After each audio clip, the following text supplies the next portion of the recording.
Welcome back to the French Rugby Podcast with me, Tim Groves, ex-Scotland international and adopted Frenchman, Johnny Beattie, and former France hooker, Benjamin Kaiser. Between the pair of you, you had all the quarterfinal action covered on various broadcasters this weekend, so we will look back at that shortly, as well as ahead to the mouth-watering looking semi-finals this weekend, and we'll be joined by one of Toulouse's heroes as well, after they made it through against Munster in that rarest of scenarios in rugby, penalty shootout. But whole band's back together this week. So how you doing? Good, really good.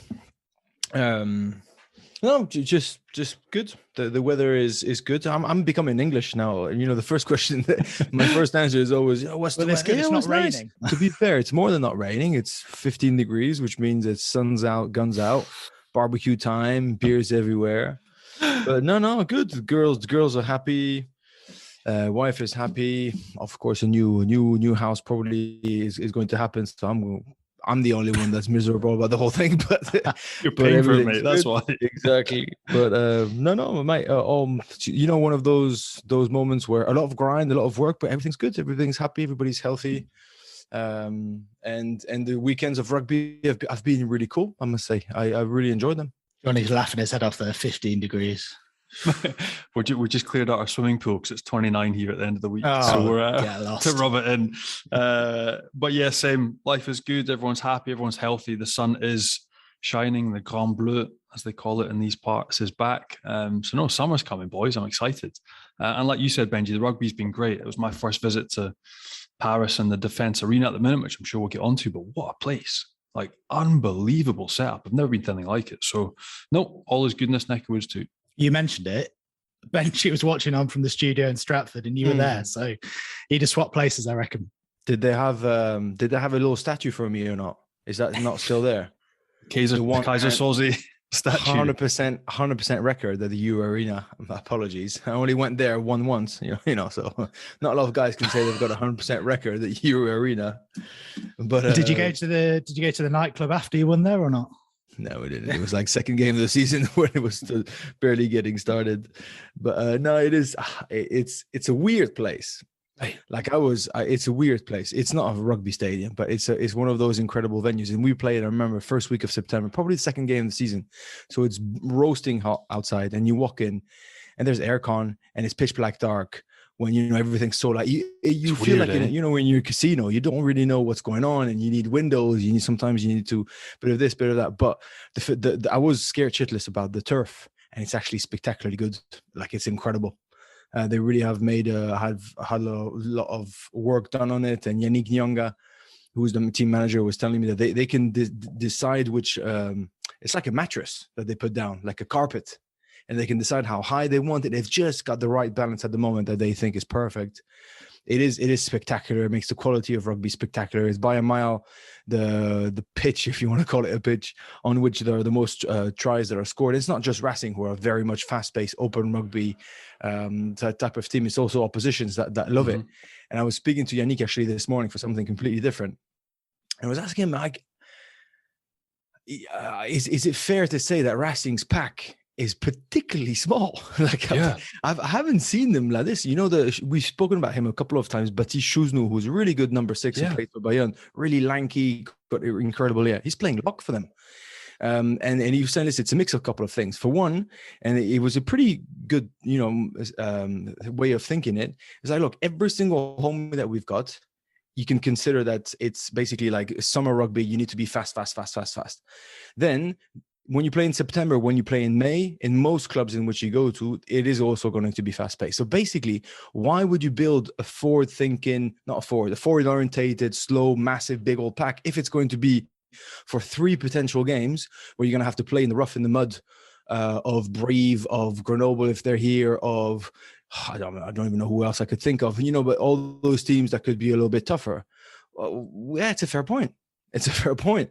So actually, it's you probably technically sacrificing, 3 games that you might not put yourself in the best position for. So it's a real tactic of theirs. So it's not going to change. They're going full tilt in that direction. It's weird though. I asked him the same question before the game. I caught him a little bit, and he said as well, like, you take that idea, but then they're applying it to knockout rugby. Like, this is one-off Heineken Cup. Like, you're in a quarter final. You don't play around. And he was like, look, we've got Shu who calls line out, but how much faith as well they have in the three boys that play in the back row, Diallo, Tanga, and Laurie, how they all compete for ball, how they're so effective, how they generate quick and turnover ball crucially for that backline that they feed. They're like, once they're gone, they're gone. And that's it. They set their stall, they've got the strategy, and it's working.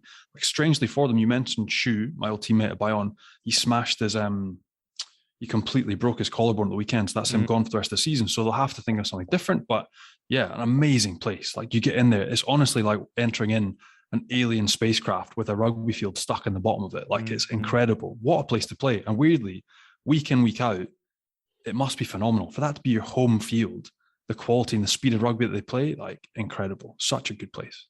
Yeah, if you're Teddy Toma or Juan Imhoff or if you're you or me. If you're Benjamin Gayser, mate, you don't want to go there. I was happy. One hit wonder and I'm done. Why did Tamifuna leave, mate? It's for a reason. It's not made for us. And on the game itself, Sale were banging it at half time, but they were blown away in the second half. Was it just a case of Racing being a lot more clinical, or what happened? Not Sale, to be fair to them, were extremely physical in the first half. And they again, we just mentioned how light Racing were.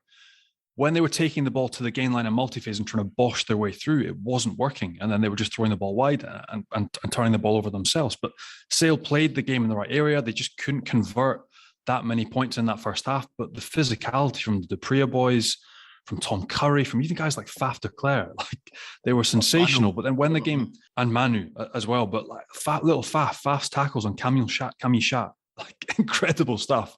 And then once the game broke up, Sale got a little bit looser with their kicking game and their chase in the second half. And that's it. Once you give Teddy Thomas, like Max Spring, somebody we haven't spoken about too much, Nolan Le Garrec, these boys who are young kids with some serious talent mixed in with your Gilficus, your Finns, you give these guys time and space on the ball and you get punished. And that's what they got in the second half. So, a really good, solid first half performance for Sale. That would have been their first semi-final ever in European competition. They didn't quite have the gas, but they really did stick in it well first half. But Racing just shifted gears second half and really pulled away. I think there'll be worrying bits for Racing looking ahead to their next games in terms of physicality and work on that gain line, especially their scrum, which was not functioning well until Nyakani came off the bench. So now they were delighted. But again, are there any better than Teddy Thomas, Finn Russell, Max Spring, these boys on that type of field with turnover ball and quick thinking? They were absolutely sensational. So a big second half from them, and on they march. Yeah, Yannick said he's particularly worried about that size element of the forward pack against La Rochelle because they're going to be seriously tested, and it's not going to be on AstroTurf, right? They're going to have to play in Lens. So that will be special. But he also mentioned that yes, the second half they got blown away by the speed of those guys. But if you looked in the first half, whenever they were starting to use the physicality to smash in the defense, but also relying a lot on some kicking game, Sale, they were counterattacked by a little crazy man, which is Nolan Le Garrec, and he had a monster game. And so every time they were trying to slow down, there was this one pace setter in the middle that just took them out of breath. And I think he basically sucked all the energy out of Sale Sharks. That just didn't allow them to use their, how do you say that? They were using their strength, but only half the tank of energy, if you know what I mean. So they were lowering their general strength just by outpacing them all the time. And that was at the base. Nolan Le Garrec, counter-attacking, running around, tap and go. And then in the second half, it just opened up and they killed them. Do you know why the game's been moved to Lens? Section d'assaut. Section d'assaut. So Ed Sheeran's already stuffed up Munster. Again, if you're not in France, not many people will know Section d'assaut, but look up Section d'assaut and Ma Direction. That's one of the songs that defines my time in France and my arrival. A great song. But that's why they have to play neutral venue, because another concert is scuppering it for European rugby. It's not a rugby pitch. It's a concert hall in which you can play rugby from time to time. Exactly. But they've created something. They've created a system. You have to give it to them that sort of works and economically makes sense. And we'll come on to the semi-final a bit later on, but that could have a big impact, I guess. They would prefer it to be at the La Défense Arena. 100%. No, it's a big change. It's a big blow. They are worried now. They can apply sort of the same strategy to La Rochelle. If you can take them out of breath, and make them, force them to empty the tank by just playing super fast pace rugby, then you can apply the same strategy. Will it work as well? Not indoors. It just depends on the conditions. If it's bucketing it down on the rain, oh my, they're not lucky. Basically, that's just as simple as that. You mentioned Ed Sheeran, Johnny. Munster were at the Aviva because of him. They nearly did it, but what a finish. Are you a fan of penalty shootouts in rugby? And do you like the fact that it's just 3 kickers now? You know, just the best 3 kickers you pick, they kick twice, or did you prefer it when you and Benji might have got to have a go? No, I wouldn't have preferred that. I'd have been kicking my breeks. I also don't really enjoy. I just don't think it's a good way to finish a game. I think there's so much going into slugging it out that it's a really short and cruel way to end the game. How would you do it? I don't know. I would love to see it go to see like they play until somebody scores a try. I thought you were going to say in the bar afterwards or something. No, but I'm like, you want to see, like, again, it was so tight and so well fought and so close. I think that to separate it by penalty kicks and somebody missing a penalty kick is such a shame. And you could see as well, Roman Intermac, as he celebrated, is like, he didn't have a clue what was going on either. I was completely lost watching it. I mean, I like the adaptation and the change. The variation is good. It's more specific to specialist kickers. But if you're a side that doesn't have specialist kickers, then what's the point? So like personally, I would rather see the game continue. They play until there's like almost like the golden goal. It used to be with football, like go to the golden try, extra time, and then the first person to score a try. I think that'd be much fairer. But again, other guys that look cool, like Antoine Dupont, how cool did he look stepping up again? Like no worries, no stress, just gets on with it. It doesn't matter what it is. If it's competing for ball, if it's his distribution, having an insane kicking game, like winning field position during the game, like the guy's just an extraterrestrial, like freak show. So if you've got Antoine on your team as a second, third choice kicker, fair play. But like generally the way they fought their way back into the game, set piece try with Mathis Lebel, foundation bits like their scrum, how they destroyed Munster's scrum in the last 20, 30 minutes that brought them back into the game. It was one hell of a fight back. But yeah, in terms of how they finished, it's not for me. Didn't enjoy watching it. It stresses me watching it, even if I'm not there or not part of it. So I can't imagine for the boys to have to take those kicks. I'd rather see it finished a different way. You mentioned that. I was going to say a small word for the director, who's a guy called Yolo, by the way. That shot of Antoine Dupont, the kick that ended up winning it, him just walking away like the Terminator. Yeah. The Terminator or the T-1000, I'm not sure which one, but he's cool, man. I don't know how he does it. Week after week, the boy's a freak. What do you reckon, Benji? Penalty shootout? You have to. I mean, I would love to see the golden buzzer, golden rule, whatever. But mate, you have to, for the energy, you can't do that. You can't ask players to play more than 100 minutes. And if it goes to 120, whatever, it's just not possible. So it's not physically possible, and that would be just taking the piss. I don't mind the penalty shootouts because I never had to take one, and I don't mind because I thought we saw Stefan Armitage. So I don't like the new thing of the 3 kickers. I don't like that because, like I said, that's particularly cruel, and they're sort of meant to put them, so it's almost humiliating them a little bit, and it's harsh. Stefan Armitage, if anything, if he loses, you're only human, and if you make it, you're a legend. So that's I prefer that one. But listen, it's not an easy scenario. I think both teams had the opportunity to snatch it even before the overtime. I didn't see much of the second half because I was getting ready for the La Rochelle game, but I saw the first half, and that was not far from being the best 40 minutes I've seen of rugby for a long, long time. Just both teams going at it, bouncing back, scoring. Toulouse in my so Munster just beaten by a little bit better. But huge intensity in the rucks. Peter O'Mahony, coming in with 10 steals in total in the competition. He's just an animal. But Toulouse, a bit like in the Ulster game, are out of this world at deciding, right, how long? Well, we need to score a try? All right, fine. 9 out, 45 seconds, they do it. And it just feels that whenever they decide to score a try, they will score a try. So in open play, they'll drop the ball, they'll do this, they'll do that. But as soon as you give them like it's almost like a free kick with David Beckham in the good old days. You're like, there's a big chance that it goes in, whereas everybody else goes for the header, whatever. For them, it's almost normal, and that's what they're so ruthless at. So I still don't recognize Toulouse as being the same Toulouse as last year and stuff, but whenever they decide to stick their heads at it, they're just unstoppable. That is what it's just. I just can't comprehend about them at the moment. Let's get our guest on now then, and we can have a chat with a man who I'm sure was absolutely desperate to step up and join in that penalty drama at the Aviva on Saturday. Toulouse centre Pita Ahki joins us. How you doing? Hey, I'm good. Is that right? Were you desperate? Were you 4th in line? Yeah, no, I was definitely, I was probably 3rd in line, but Antoine Dupont took the reins on that one. Had a tight hamstring after 100 minutes, so not complaining. Did you have a clue what was going on? Because I didn't, watching the game from here, and Roman Ntamack celebrated after he knocked the third over. So how much did you boys understand, or did you need explanation after full time, or how did it get communicated? I honestly didn't have a clue because I remember watching the Pro D2, was it final or the relegation match? With Steph Armitage and Biarritz going up. Yeah. So that was a little bit different, I think, the format of that. So I thought I was actually gonna have to kick, or the likes of Rodrigo Netti and Piotr Mavaka were gonna have to step up. But that wasn't the case. They said it's just 3 kickers, and someone explained to me on the sideline what was happening. So I was like, oh wow, I didn't know that. We were chatting about it before. Johnny was like, you couldn't get me anywhere near a penalty kick, not interested, would rather play forever until the game sorted. Benji preferred that old style of everyone gets a go.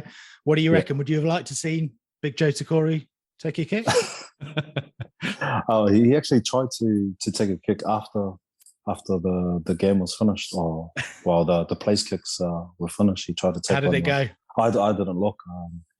I was I think I was down on my knees after. It was tough. So, mate, the first time this happened was 2009. It was Heineken Cup at the time. Leicester Tigers, Cardiff, and I was playing for Leicester at the time, and I was the guy just after. And nobody practiced, nobody did anything, but we won it. Super. Went back, and on the Monday at training pitch, that Richard Cockrell, he got all the boys who were going to be after, right? Lined them up on the 22, kicking in front. Man, I thought I was good. I sliced it. I put it on the line, on the touch flag. Corner flag. That's how bad, on the corner flag. That's how bad I missed. Not one guy could actually do it. A bar from Julian White. You don't know if you remember him, tighted ball for England with a massive schnoz. You're not telling Nick that he was a great kicker, are you? He did. No, he's not a great kicker. He did not move. He was literally next to it. It just went, boom. I don't know how you say that. Just with the tip of your foot, and it literally toe hack. Yeah. So I back Joe, mate. I reckon Joe would have done it. Probably, I don't know. Moonwalking. He would have done him moonwalking. He would have tried to. Yeah, no, I'd back him too. Because after every training, he has like 1 or 2 goes, 2 shots at goal. And he says, "Oh, it's for Samoa World Cup final." Poor old Joe. We're all feeling sorry for him now. He's bowing out at the end of the season. He could have gone out in the best fashion possible, kicking the winner. Yeah, I think he would have loved that too. So, been a nice story to tell. And in all seriousness, you think you would have been next in line? You would have been the 4th after Antoine? No, there's no chance.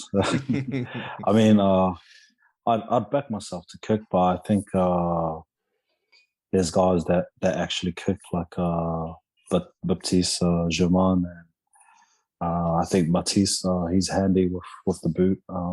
So they would have been in line before me. And talking about the game itself, we were chatting a bit about it there. Benji mentioned Peter Omani was an absolute menace at the breakdown. So how did you guys see it? Because it might just be a consequence of the way you play, but there were a lot of turnovers in that game, weren't there? Yeah, we actually highlighted that part of his game during the week. But when I watched the game again today and yesterday, it was just like a split-second thing. So it would be hard on attack, and our forwards would make a meter of gain line, and it's just that split second someone misses the clean and he's already on the ball. So he's absolutely quick on the ball and hard to move. What's the focus on the week? Is it because obviously Leinster are a proper mountain, right? They're going to be proper complicated, and you boys know that, and you're experienced enough and stuff. But I was just telling the boys before, I don't think you guys are in the same flow as you used to be last year. But when you decide to switch on, you're the only team, I think, in the world who can say, right, we've got to score 1 try and we can go. And it just seems, you guys seem to be unstoppable when you just put your mind to it. Is it a sense of saying, we just need to focus on us? Whatever happens, the opponent is going to be incredible. It's a semi-final of Champions Cup, away or from home, whatever. So is it more focused on yourselves of being more consistent, just cut out the little bits and pieces that you can to get back to more consistency? Or is it focusing on Leinster and what they can bring? No, I think you've just nailed it on the head. It's just pretty much focus on ourselves. Iron out the little errors that we make during crucial moments. And I think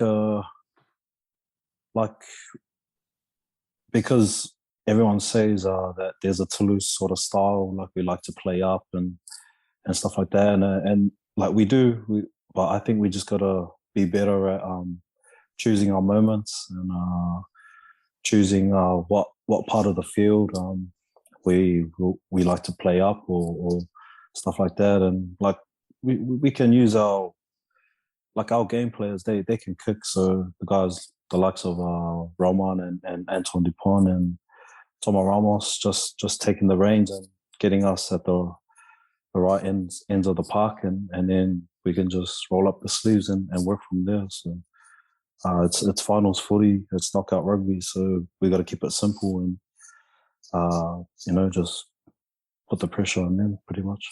And it seems when it's simplistic, like some of what you do, well, always has been over the past 2-3 seasons of time you've been there, but it's excellent when you decide to click into gear and attack properly. Take, for example, the line-out breakout try, Makis Labelle going through, like that's well worked, awesome looking rugby. But there have been times this season, like an understanding, like with Jerome retiring, with Uge retiring, some big names going, a little bit lighter squad may feel. Is there a real need to sort of buckle down, like a few games left? It almost looks like you're running out of gas, but when you click, you can win it from anywhere. So let's just bust the gut and finish on a high for the boys that are finishing this season as well. Yeah, I guess when you lose that experience, the likes of who you said, Jerome and Huge, and even the likes of Cheslin Colby, you lose a little bit of experience. So it's good to see, the young bucks getting some game time in these high pressure games, and to see Matisse step up on the weekend was pretty good. So I hope that the young boys will grow from that game, because it was pretty stressful and it was a tough game, and just grow from it. And what will training be like this week? Is it ultra light? Because we're hearing like Max Medard limped off towards the end of the game, Delibes Germain as well, all struggling a little bit physically. So do you think they'll be likely to feature this weekend? Is it a case of just going through, again, you talked about focusing on yourselves, not so much focusing on Leinster, but get to team run, get through, do as light as possible, and then just try and fly at the weekend? What's the sort of way of this week unfolding? Yeah, I think that's like tomorrow is going to be real chilled out, clarity based, pretty much reviewing our game on the weekend. And I guess I wouldn't say Leinster's the same kettle of fish as Munster, but like they're really good at what they do. They play simple, but everyone's on the same page. Everyone's moving. So we'll be looking at film pretty much tomorrow. Wednesday's off, and the big day is a double day on Thursday before we fly out. Would you say there's a sort of appreciation for the fact that Leinster are clearly a little bit better than Munster as well? Like from the outside, I think most people would say it's a bigger test. You guys feel that as well in camp? I think everyone would think that, like from the outside in. They've won a lot of championships in the last 10 years or so. They got a big group that play for the Irish team, and they got probably one of the best 10s for the last decade in Johnny Sexton. So he'll be pretty good. I think by all accounts, they weren't too happy about you being the first to 5 titles last year as well. So they've got the bit between their teeth this year. No, exactly. So they'll be out to get us, or out to chase the 5th star. Listen, the guys are pros. They're talking about your preparation during this week, looking ahead to the tactics this weekend. I want to keep it real. I was in Dublin Airport after the game. and saw a whole stream of forwards going to Burger King before it shut, racing to get there before 8 p.m. Sorry, after the extra time and the penalties. So did you manage to get anything? Antoine Dupont, I think, was probably having something a lot more healthy, but what did you manage? I was actually next door at the bar getting a nice pint of Guinness because I heard it's nicer, and the Guinness is nicer in Ireland than anywhere else in the world. So how did it compare? You're normally at Brennan Snug, aren't you? That's the place for Guinness in Toulouse. Yeah, that's where we ended up when we got back. Most of the boys went to Brennan's because Trevor said that he'll put on a bar tab, but all the boys went there and had a few Magners and foie gras because the kitchen was closed. So yeah, it was a pretty relaxed night, and everyone just went home. It was all they had left was the foie gras. We had to eat it. And mate, we'll see over the next few weeks if you need them again. But talk us through the ski goggles last year, because for me that was the photo of the year of the celebrations after finals last year. Talk us through them. Was that your idea? You smuggled them in the bag on the way to the game? Was it pre-planned? How did that work out? Yeah, no, that was my American friend David. I knew. He thought it'll be a cool idea, and I said, "Oh, man, like I don't want to jinx anything. Like, if we get the goals, like we have to win." And he's like, "Yeah, no, come on, like, have some faith, like believe in yourself." I was like, "Oh," and we got them. So it was me, David, Emmanuel, Mefu, and Cheslin. We all went to the store. And everyone was like looking at us like, "Oh, what are these guys doing in a ski shop?" I told the missus what I was up to, and she's like, "Man, you better." Her exact words were, "You better like F and win." Like, or else, I said, "Well, even if we don't win, no one's gonna know that I bought them, so it's all good." Johnny mentioned there trying to get through to the end of this season. It's always this time of year, particularly for top 14 clubs. It's a grind, lots of games, banged up bodies. Just looking ahead, we won't actually look ahead to next season. You've got a lot of work to be done in the next few games. But Johnny mentioned the departures last year. Some of the incomings this year for other sides who see you playing as well as you are now, Jaminet, Capuzzo, Retier, Barassi. I mean, God help us next year, eh? Yeah, it's quite nice, eh? Some of the boys, the names that are coming over, it'll be different.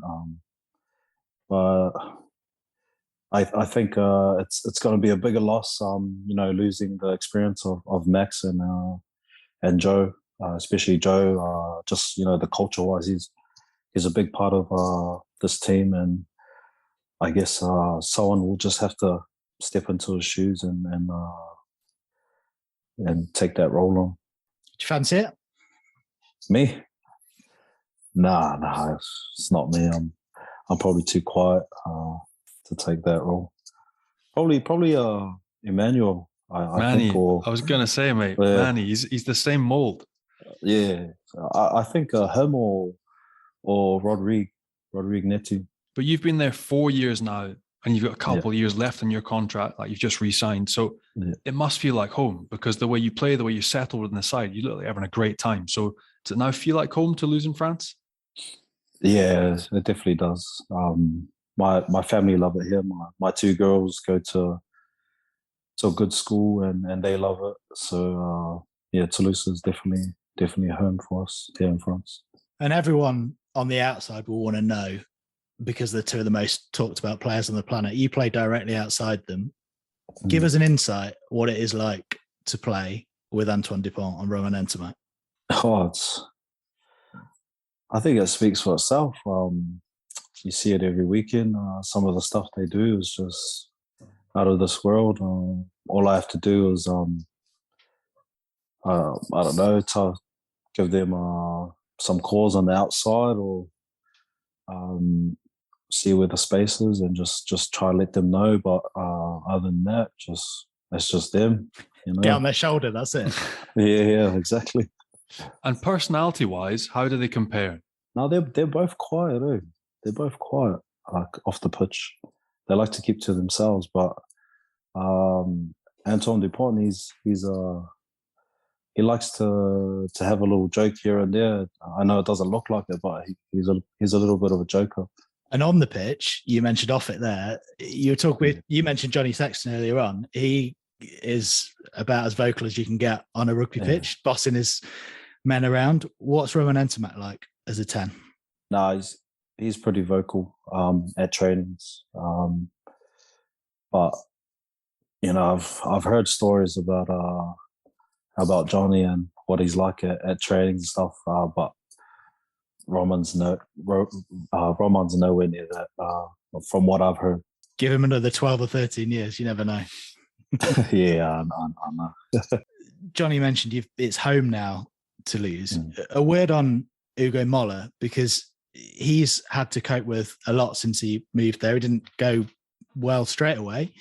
Yeah. There's a special sort of culture around Toulouse, and he's done a hell of a job in sort of rebuilding the club. He's been helped by some of the talent he's got there, obviously. So just a word on the job he's done, what he's like as a boss, how hands-on he is, and the culture generally at Toulouse. Yeah, no, he's done a good job. I think he's got a lot of good people around him. The likes of Clem and Lolo, like the defense coach. But then for me, I think for the boys, I think the big part is what Joe brings to the team off the field is real important. Like he tries to get all the families together, like barbecues, or before the season they get all the families together for a family day, and he tries to drive that off the field. So it brings us a lot closer, and I guess that's what I think Toulouse is all about. It's just the family vibe and togetherness and culture. That's a big thing. There's culture. And you sent Jerome Kano off on the shoulders of everyone last year. We mentioned Johan Huget retired as well. Has it been spoken about amongst the players, the desire? I mean, you mentioned Max Meda retiring as well, who's a Toulouse legend, but given the esteem that everyone holds Joe in, has that been spoken about, the desire to send him off with a trophy this year? Yeah. So that was spoken about before the game in the weekend, as just chasing another title. We don't want to be the champions of last season that fall in the quarters. So and I think because my French is not very good, so this is what I picked up of what Hugo said before the game. So pretty much just saying, guys that have played here in France for a long time, we need to give them a good send off. We need to, put our bodies on the line and just give it our all. Because if we lose, then there's no tomorrow. It's knockout stages. So I think that's pretty much what he said. So do it for Joe, and they're also going to offer him a job to be chair of the social committee and look after everyone next year. I love it. A quick word on international rugby as well, because you've played under 20 level for Tonga, and then New Zealand 20s, and then 7s, so you're tied for now. But with the rule changes, would you look at re-representing Tonga again, or potentially another country that might be more local? What would your thoughts be on international rugby? Oh, no, yeah. I've always wanted to play for France, too. Just have a word with Roman and Antoine. I'm sure they'll hook you up. No. I've been in talks with both coaches of both nations, Tonga and Samoa. But I think they're just giving me a little bit more time just to discuss things back at home, because my dad's Samoan and my mom's Tongan. So I just want to have those little conversations before I make a decision. You can let down. No, exactly. Who do you love best? Pardon?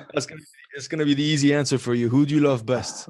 Your mom or your dad? Perfect. It's like don't answer. Don't answer that. Don't get me wrong. Well, there we go. We started this chat by talking about penalty shootouts and how to decide a game. maybe that's it. Get them out in the backyard, set a post, wins the penalty shootout, play for them. Maybe.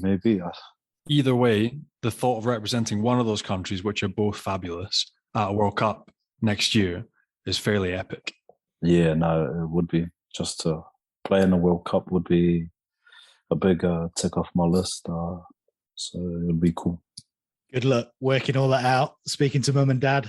That's harder than a penalty shootout for sure. It is. Thanks so much for coming on and sharing your insight. And yeah, fingers crossed it goes just as well at the Aviva this weekend, but maybe without the drama of a penalty shootout. Yeah, hope so. Best luck, cheers, mate. Cheers. Thank you. See ya. Bye. Very interesting that.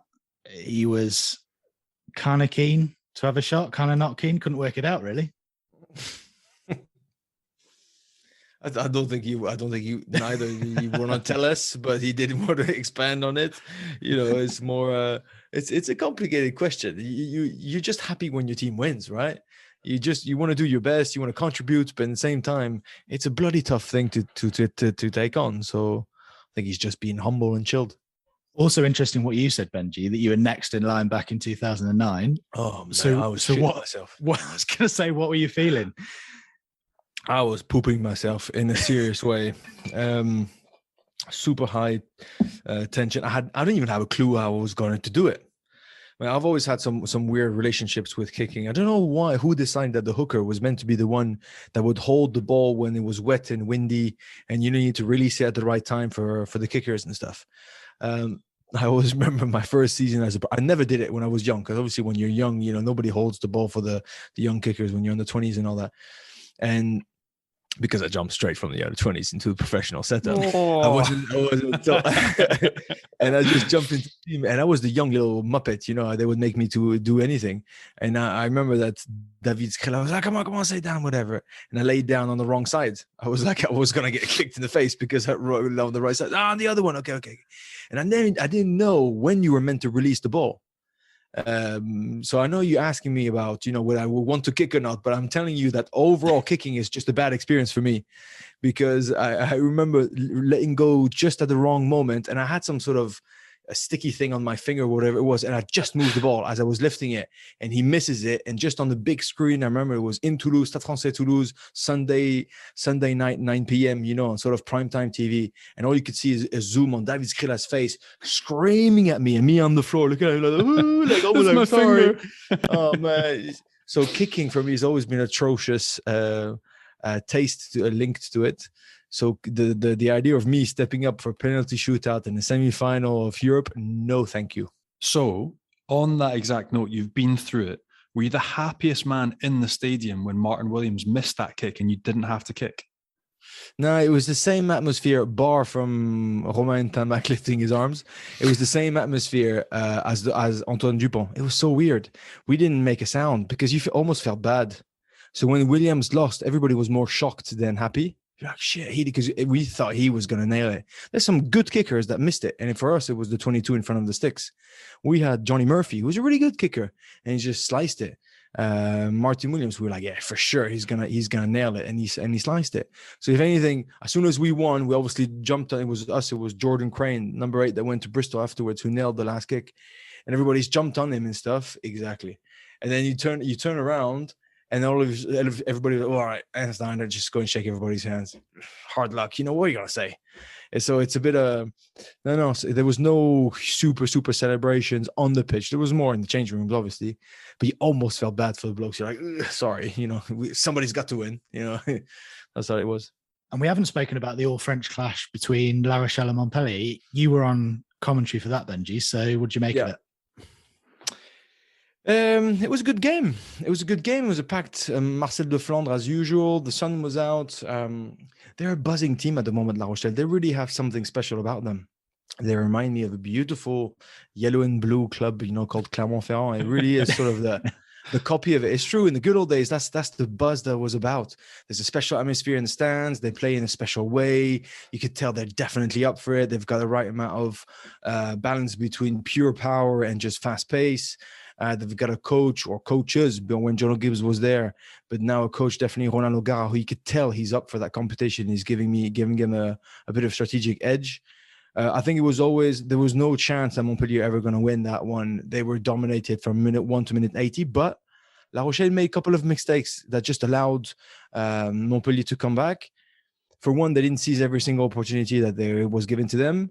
Then they started getting penalized in the ruck for no reason. Montpellier was going from touch to touch, driving more, scores a try just before halftime. And after 45 seconds in the second half, they just shit a high ball reception.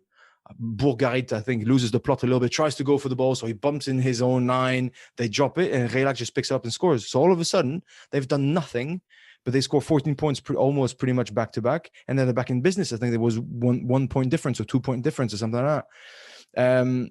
So you're like, surely they can't win that one. It's not possible. And then La Rochelle score 102 and then concede a stupid try by letting them play in the blind side. So a bit of an overall clumsy performance by La Rochelle, but thoroughly dominated from 1 to 80. I'll just remember the extraordinary fans, the general atmosphere. Livoni Botia was a monster. He is super, super strong, but bloody hell, he had some great hands. He was going through holes and flicking passes and stuff. And then they've got the Mr. Victor Vito, who was just making it look too easy. Just look too easy. I don't know if anybody of you have got access to highlights, but at one point he picks up a ball that's static on the floor. Just with one hand, just goes like with a ventouse, instead of that, like a sucker. Just sucks it up, whatever. Starts running and then flicks it like that. There's not two guys. And he looks like Michael Jordan. Whenever you look at those Last Dance and stuff, and Michael Jordan is handling the ball with one hand, it looks teeny-weeny. But that's how he makes a rugby ball look. So he was incredibly good. He was all over the place. He got a proper cheer because he was probably, but no, they're going to play there at the weekend. But no, it was his last game at Marcel Lefebvre for Europe. So no, it's a monument of La Rochelle, of world rugby, but also of the last 4 or 5 years of La Rochelle, who's going to leave at the end of the season, and he got a huge cheer. So don't know what else I can tell you about it. Great game, dominated. Montpellier never really stood a chance. La Rochelle need to play better than that, though, because they're big, they're fast. They've got Saint-Zel, they've got Jules Fabre, they've got Botia, they've got some incredible play. Leeds and Raymond Roule played really well, but they've got to be able to control the game because Racing are a step above Montpellier, but the same way that La Rochelle are a proper step above Sale Sharks for Racing. Right. We will look ahead to the Champions Cup semi-finals shortly, but it's about time we did our Meteor moment of the week, isn't it? So have you got one for us, Benji? I've got a few, to be fair. Go on. Well, you have to mention the Arundel try, yes. Toulon, London Irish, just 118 meters in total. They were talking him up before the game. And I was like, who the hell is? I was nodding. Oh, yeah, Arundel, yeah, from Irish. Yeah. No clue. Never even heard of him. I actually pronounced his name wrong and stuff. And who was it? Greg Doyle, the presentator, was telling me that Conor O'Shea, who obviously knows a few things, said that he's the best player he's ever seen in his career. He said he is the rawest, most incredible talent he hasn't ever seen. I was like, come on, surely that's a little bit over-exaggerated. Because he's not English qualified. He's not English qualified. He is not English capped yet. So I think he's got some Irish blood and maybe some Scot and whatever. Everybody's looking at him. Welsh as well, Scottish and Welsh. And there you go. So it's the grand slam of everything. And I'm sure France will try to convince him to do something. But then, mate, he came under the rain, quarterfinal of Challenge Cup in Toulon, under pressure, and he scores 100-meter try. I mean, he's got he's quadzilla for sure, and he runs like the wind, and he backs himself to the moon. So no, hugely impressive. But I will actually give, I said all this for the change guy, but I will actually give my Meteor moment. No, in my mind, because I am harsh enough on him to tell that when he's class. And Tenny Thomas try is just out of this world. He's in the air. He kicks it forward whilst dancing almost on the line. And I don't think there's two guys in the world that can do this at the moment. No. It was probably Serevi in the good old days, or Carlos Spencer or whatever, and Teddy Thomas at the moment. And he's just out of this world. So my Meteor moment, for the effort, I would have given it for Arundel, but just for the class, the magic, it has to be Teddy Thomas. I can't argue. So I had Arundel as well, because Arundel, I did a lot of his games in under 26 nations as well this year, and he's a freak show. Like, He did the exact same against Scotland. I know it's a different level playing against under-20 Scotland side on the back pitches of Murrayfield, but to go and do what he did against Toulon at European level, like the kid's 19.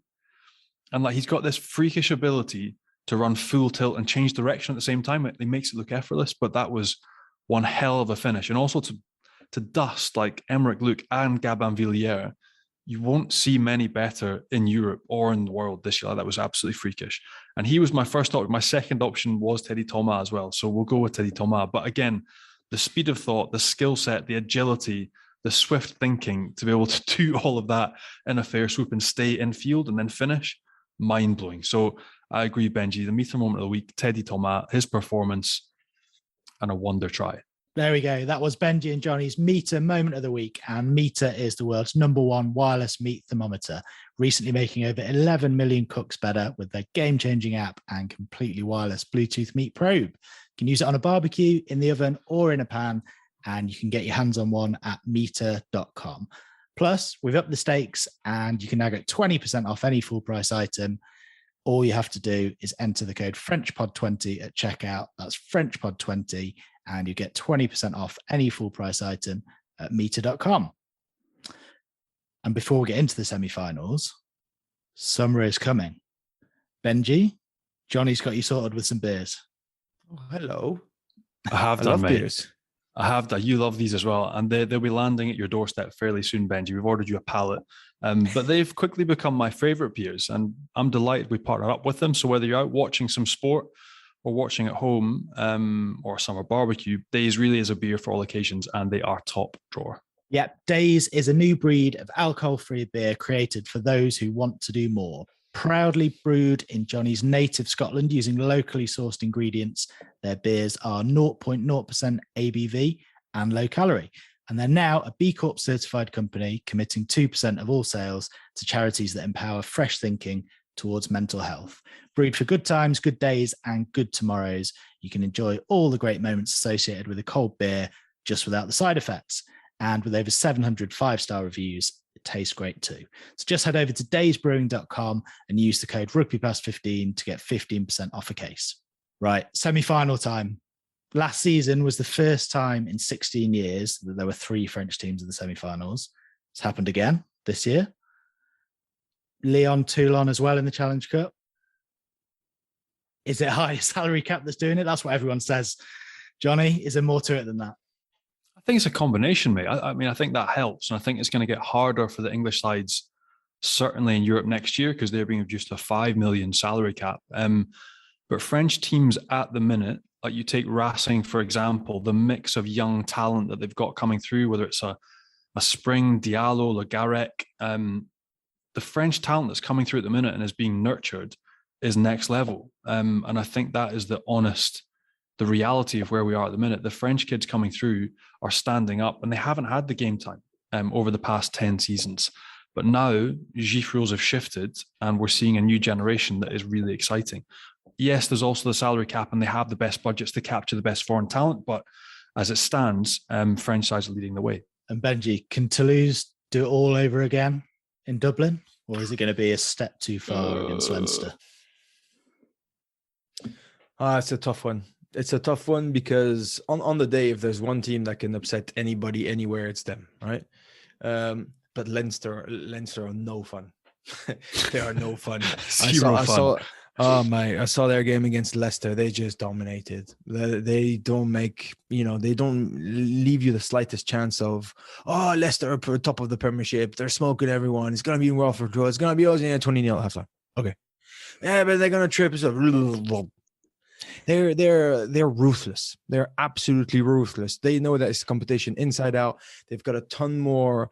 They've got a little bit more experience as a whole. They just seem to be on top of their game at the moment. Gibson Park, who the hell is this guy? Bloody hell, he's been on fire. I thought he was like a replacement 9 for Ireland. I don't see anybody's going to take that shirt off him for a while now if he keeps on going that way. He was breathtaking. So I think maybe the hunger is also on their side. They haven't won the Six Nations with Ireland. They haven't won Champions Cup last year. So, it's always a little bit easier to have that extra edge about you. I think Toulouse, unfortunately, have got a couple of injuries. They went to overtime. There's a couple of things that are just not great for them. They need to travel back, come back. Whereas, Leinster were there and then they can be there for a week. I don't know. I just see it as being maybe just a mountain too big. But like I said to you, if there's one team that can beat anybody, anytime, any day, anywhere, it's Toulouse. So all I know is going to be one incredible game. And I'd like to add, Toulouse absolutely running on fumes. And Leinster, the quickest, hardest team to defend against in Europe, I would say, at the minute. The way they play, the speed with which they play, and the way they shift the point of contact, so hard to nail down. But like you said, Benji, if there's one team that can overturn the odds and pull a rabbit out of the hat, it's Toulouse. But I think we would both agree that this weekend, Leinster wins that game as favourites. They're turning the ball over a lot, aren't they? Do they have to play it a slightly different way to beat Leinster? Well, I think, like Peter mentioned earlier, I think they'll do the review and it will be inward looking. I think they'll do a lot of self-analysis. And like from that game, there was a little bit of sluggishness, which you can lend to fatigue, a little bit of a lack of looking after ball on the deck and sloppiness with simple things like ball presentation, slow to come around the corner and off themselves in attack. So I think the forwards will get a kick up the backside. Like they'll know it's hard, but they'll demand more because they'll have to be. I mean, mentally, they've got their game structure, they've got the templates, they play the way they play. But I think in terms of energy on field, they're going to have to find something from somewhere if they're going to compete this weekend. And I think that'll be their big focus, is energy, getting around that corner, making it difficult for Leinster in the collision area, not allowing them to jackal the way that old Mahoney was allowed to, not allowing Leinster to have opportunities to contest, but starving them of ball as well as other things. Because once you let Leinster have time on the ball and the ball's in play for a long time, you're chasing shadows. That will be the really hard part from this weekend. So a lot to work on, and they'll really have to lift their performance if they're going to win in Dublin. And Racing La Rochelle in Lens, we mentioned where it is earlier on. How big a factor is that, and how does that one break down tactically, Benji? Yeah, I think it's going to be a tough one for Racing. I think the odds are a little bit stacked against them. I think they're particularly worried. Like Yannick Nyanga told me this morning, it's a big ask. But Noël Le Garec at the moment is on fire. Kamisha was the bruising Kamisha that we haven't seen for a while, and he's back. They've got the will, they've got the experience, they've got Vakatawa who's coming back, they've got Gaël Ficou who's still on absolute fire. I'm scared about the power that La Rochelle can bring. So let's see if big Will Skelton is back. Let's see if Victor Vico can put out another big performance. It's also the first time, I think, in history that you have a quarter followed by a semi straight after. Normally, you always have a couple of weeks in between, right? So we don't really know how teams are going to cope with that, backing up their performance. So it's possible that a team basically, just underperforms massively because they just can't repeat that type of thing. But if I had to pick a team, I would pick La Rochelle, but the smallest margin, just purely for their striking power and the forwards, linked with an attacking capacity at the moment that is just relentless. And also the venue is a strange one because it's really considered a neutral venue. But like the weird thing being in La Défense Arena is there aren't that many fans there. That's the honest thing, is that there isn't that big a support. So it will feel like a home game with a massive support for La Rochelle.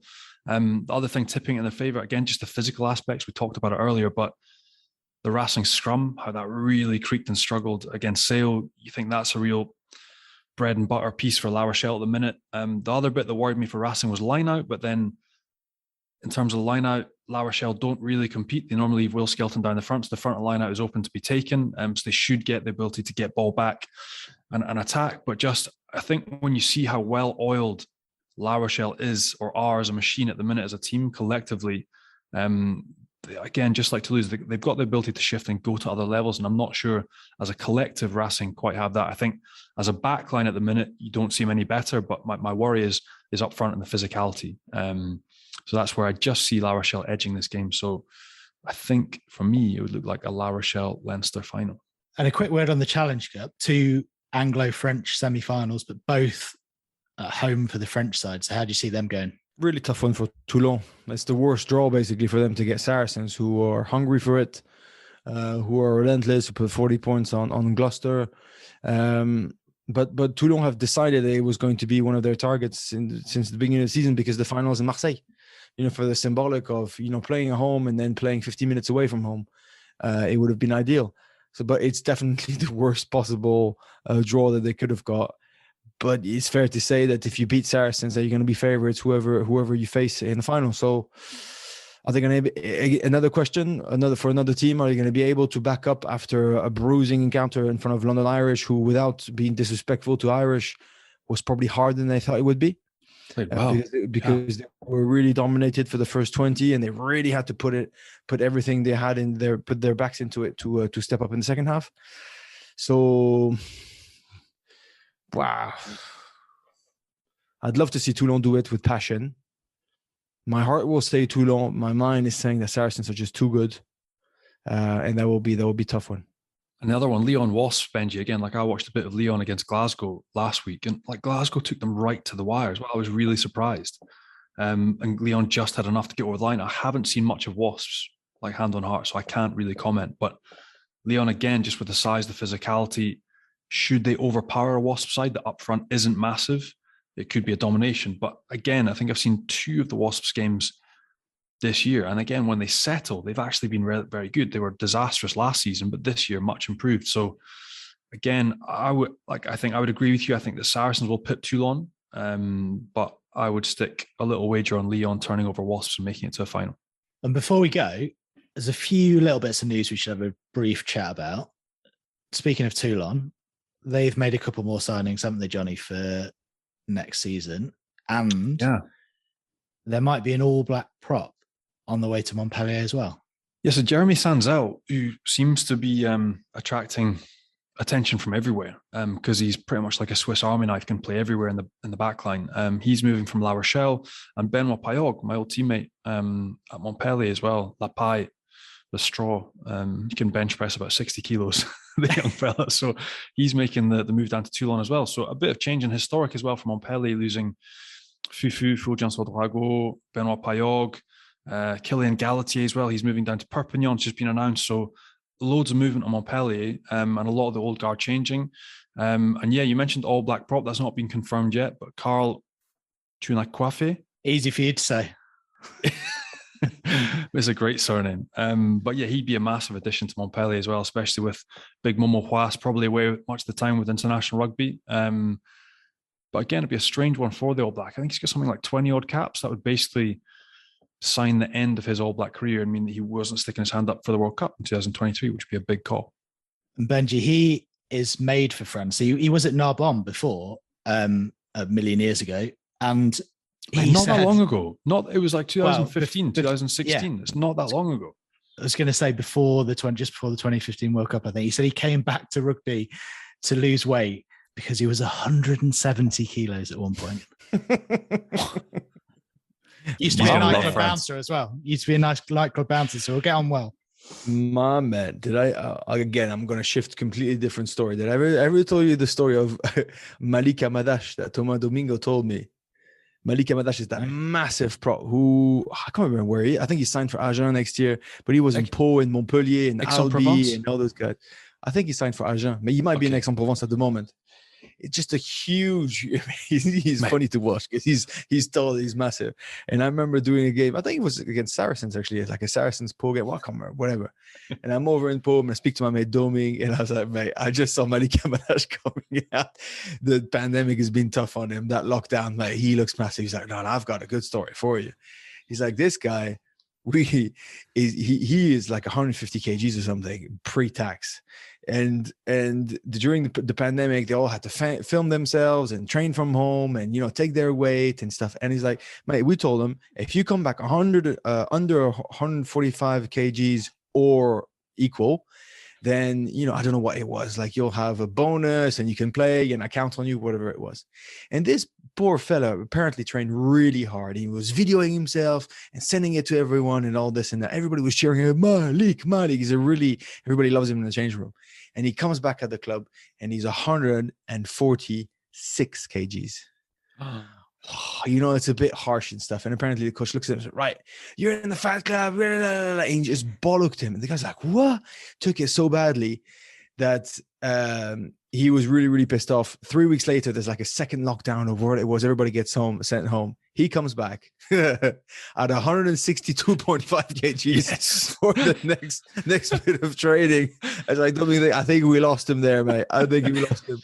And that game was like 2 weeks after, and he had to come off the bench because there was nobody else. And I swear to you, I've never seen a guy. He ran for about 9 seconds in that game. He came on, he did one sprint, and then he was walking. He rolled up. Oh man, he was like a human piano. Well, not even a piano. He's like a human locker room. He was just massive. He was a fridge. He was whatever you wanted to say. But I thought it was funny. The guy's like, "What? You're gonna stuff me for 1 kgs? There you go. I'll just put on 20 kgs now. See if that helps." Oh yeah. So I'm sure he had loads of mates, Big Carl. So zero link to Carl, and they're not related, by the way, Malik and Carl, right? It may as well be. They've got the same genetic makeup, link, mate. but big fellas, we love it. That's why he loved it in France. We wish him all the best. Absolutely. And another big fella, not quite 170 kilos or 160 or 146, but Mathieu Bastero, you both know him. He's not. What is he? Do you reckon? You wanted to come on this pod, and I speak about Malik Carl, and then you speak about Mathieu, and you're like, another guy that he's never coming. He's never coming. Too late. He's never coming, and he's going to find your house and come and kill you. I'll tell you. He's in the shape of his life at the minute as well. So shame on you, Tim. Shame. He's such an eat-ass, Johnny. You haven't seen him, I think, recently, but Mathieu, I call him an Edinburgh, mate. He's as lean as he's ever been, honestly. Mathieu, if you're listening, the keyword there was not 170 kilos. Why are you sweating? Why are you sweating?